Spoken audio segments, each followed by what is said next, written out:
Good morning. അപ്പോൾ ഭയങ്കര മഴയ്ക്ക് ശേഷം ഇന്നിപ്പോൾ നമ്മുടെ ഇവിടെയൊക്കെ ചെറിയ രീതിയിൽ വെയിൽ വന്നിട്ടുണ്ട് കേട്ടോ. കൊല്ലമാണ് സ്ഥലം.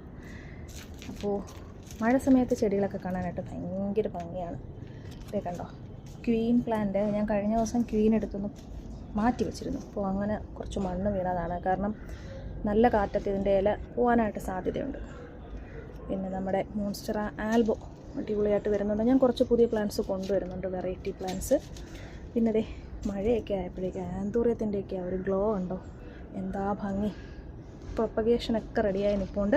അപ്പോൾ അതൊക്കെ ഞാൻ ചാനലിൽ ഇടുന്നതായിരിക്കും. ക്ലാരിനെറിയൻ്റെ ആ ഒരു കോർണറിലാകട്ടോ ഇരുന്നേ. അപ്പോൾ അവിടെ വെള്ളം വീഴില്ലായിരുന്നു.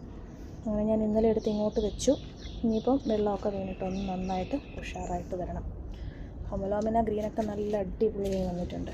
എന്താ ഭംഗി കാണാനല്ലേ. പിന്നെ ഞാൻ എൻ്റെ സ്വീറ്റ് പൊട്ടറ്റോ ഇന്നലെ ഒന്നെടുത്ത് പുറത്ത് വെച്ചു മഴ കൊള്ളാൻ. അപ്പോഴേക്കും കണ്ടോ ദേ തുരപ്പം വന്ന് കുറേ അങ്ങ് കഴിച്ചിട്ട് പോയി. ഇനിയിപ്പോൾ ഇത് മൊത്തത്തിൽ മണ്ണിൽ തന്നെ ഒന്ന് കുഴിച്ച് വെക്കണം. ക്വീനാണിതും. അപ്പോൾ നിങ്ങളുടെ മഴ വിശേഷങ്ങളൊക്കെ ഒന്ന് കമൻറ്റ് ചെയ്യുക.